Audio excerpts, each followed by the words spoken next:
Minä muutan 3. kerran periaatteessa Kajaaniin nyt, mutta paluumuuttajana toisen kerran. Yrittäjänä arvostan Kajaanissa sitä, että täällä on helppo yhdistää perhe-elämää ja työn tekemistä.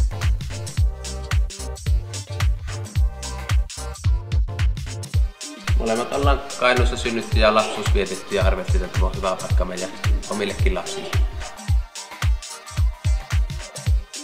Täällä kuitenkin, vaikka paperitehdasta ei ole enää ja monta muutakin juttua on lopetettu, niin silti täällä pidetään hyvä huoli kaupungin asukkaista. Ja heille järjestetään kulttuuria ja sitten tuo upea kaupallisia. Tuossa laskeskelin varsiksi, että Kajaanissa säästää 1 päivän viikossa, koska kaikki löytyy läheltä ja ei tarvitse minnekään jonottaa. Kaupungin lammella on tosi mukava koiria ulkoiluttaa. On luonto lähellä ja sit siinä näkee vuoden aikojen vaihtelut ja sitä paitsi voi tuttuja ihmisiäkin tulla vastaan. Kajaanissa luonto on lähellä tosiaan. Muutama 100 metriä niin löytyy jo marjametsät ja hiihtoladut ja lenkkipolut. Kajaanissa arki on sujuvaa, ei tarvii jonottaa minnekään, mutta toisaalta on riittävät palvelut ja paljon vapaa-ajalle tekemistä. Tää on muuten ihan oikeasti totta. Minä olen ollut yllättynyt, että miten täällä on laitettu tuota jokivartta ja kaikkea on. Ja tuijotettiin just tuota ilmoitustaulua, että miten kulttuuritapahtumia on. Ja on ilmaisiakin. Niin, se on kyllä todella yllättävää.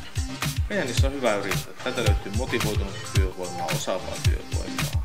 Tänne pystyy perustamaan vaikka lehdenvalopustitehtaan tai tekemään kansainvälisen mobiiliappibisneksen. Kajaani on yrittäjän kaupunki. Täällä jää aikaa enemmän varsinaiselle tekemiseen. Mikä on nimenomaan erikoista Kajaanissa, että täällä on puolella.